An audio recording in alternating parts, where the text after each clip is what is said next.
Bonjour à tous et bienvenue sur la chaîne. On se retrouve aujourd'hui pour le tirage des énergies du mois de juin 2019 pour les Gémeaux, ascendant Gémeaux et lune en Gémeaux.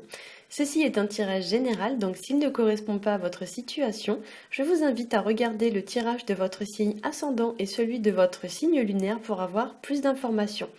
Si vous ne connaissez pas votre signe ascendant ou votre signe lunaire, j'ai placé en barre d'informations des liens qui vous permettront de les calculer. Si vous souhaitez me contacter, je vous ai mis en barre d'informations tous les liens qui vous permettront de le faire. Vous pourrez également retrouver tous mes autres tirages sur ma page Facebook et sur ma page Instagram. Je vous ai mis en barre d'infos tous les liens qui vous permettront de me retrouver sur les réseaux sociaux. Concernant le tirage de ce mois-ci, je l'ai fait au Rider Tarot Deck. J'ai donc tiré 3 cartes qui vont correspondre au début, au milieu et à la fin du mois de juin. Donc on va commencer tout de suite avec la première carte que j'ai tirée pour vous. Et c'est la carte de la tour qui s'est présentée à moi. La carte de la tour va évoquer un changement de situation. C'est une situation qui va changer de forme, qui évolue ou qui se transforme, avec l'idée peut-être de déconstruire certaines choses pour reconstruire quelque chose de plus épanouissant ensuite. La carte va nous parler aussi de prise de conscience. Souvent, c'est une prise de conscience un peu soudaine, voire même un peu brutale. Ça peut aussi nous parler un petit peu d'avoir un genre de flash ou un genre de révélation. La tour exprime également l'idée que des choses que vous gardez en vous, qui sont un peu contenues à l'intérieur de vous, doivent être exprimées, doivent sortir.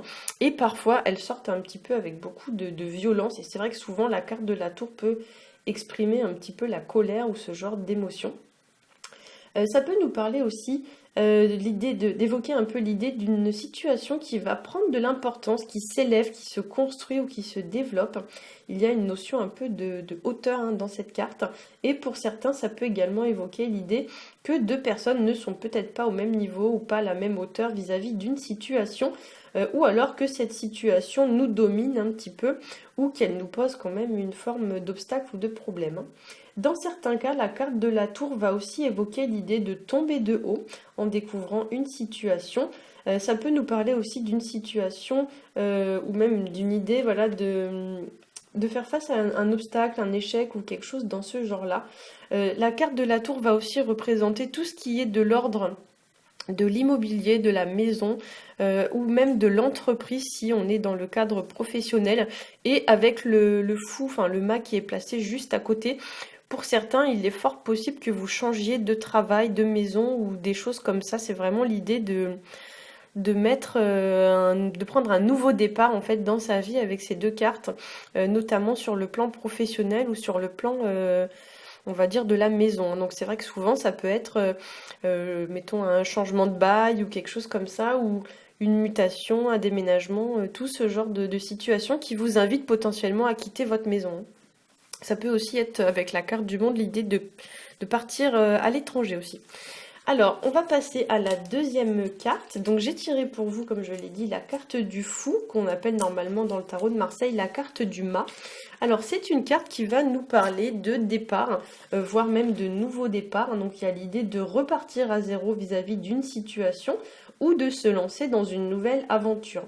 Avec cette carte, on va parler de légèreté, de saisir une nouvelle opportunité, de profiter de la vie.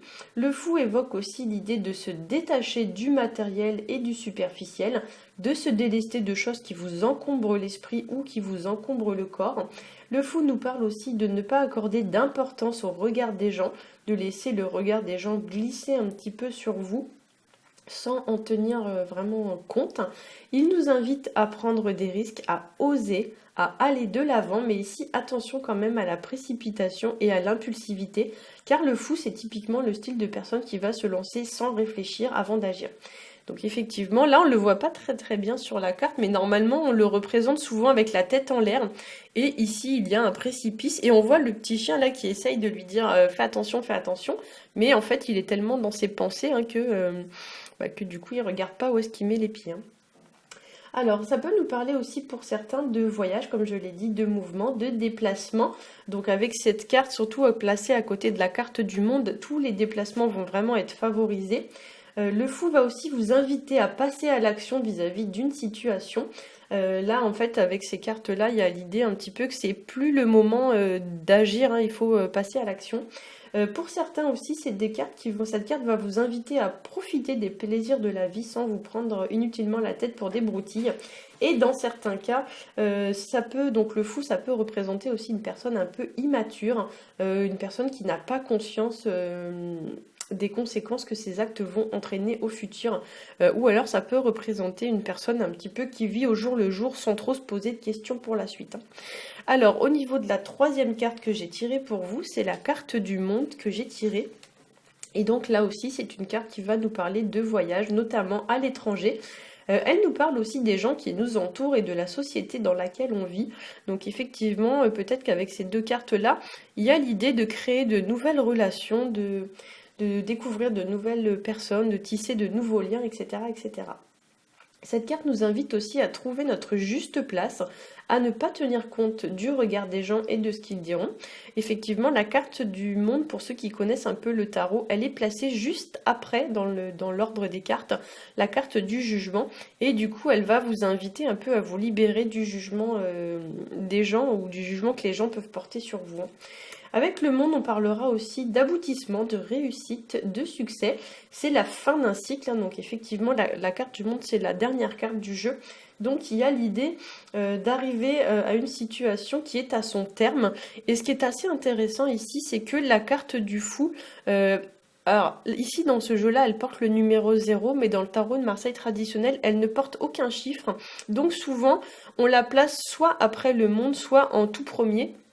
Donc effectivement, avec ces deux cartes-là, pour certains, vous êtes en transition entre deux situations, une qui repart de zéro, qui recommence ou qui commence, et une qui va se terminer ou qui est déjà terminée. Pour certains aussi, avec la carte du monde, on va évoquer les gens qui sont un peu dans leur bulle, qui se coupent un peu du monde extérieur, voire les gens qui sont un peu sur la défensive parce qu'ils se protègent trop et du coup ils sont un peu inaccessibles. Voilà, il y a un peu l'idée avec cette carte du monde de gagner en ouverture d'esprit, voire en ouverture tout court et de s'ouvrir un petit peu davantage aux autres. Pour certains aussi, la carte du monde peut indiquer l'idée de se replier un peu sur soi-même pour faire le bilan ou le point sur une situation avant d'y prendre une décision. On peut aussi voir l'idée de se dévoiler, de se mettre à nu face à une personne ou face à une situation, avec l'idée que maintenant il ne faut plus se cacher, il faut assumer la situation telle qu'elle est. Il y a aussi dans cette carte une forte notion de gestation, puisque souvent la carte du monde, on l'assimile à un utérus avec un fœtus à l'intérieur.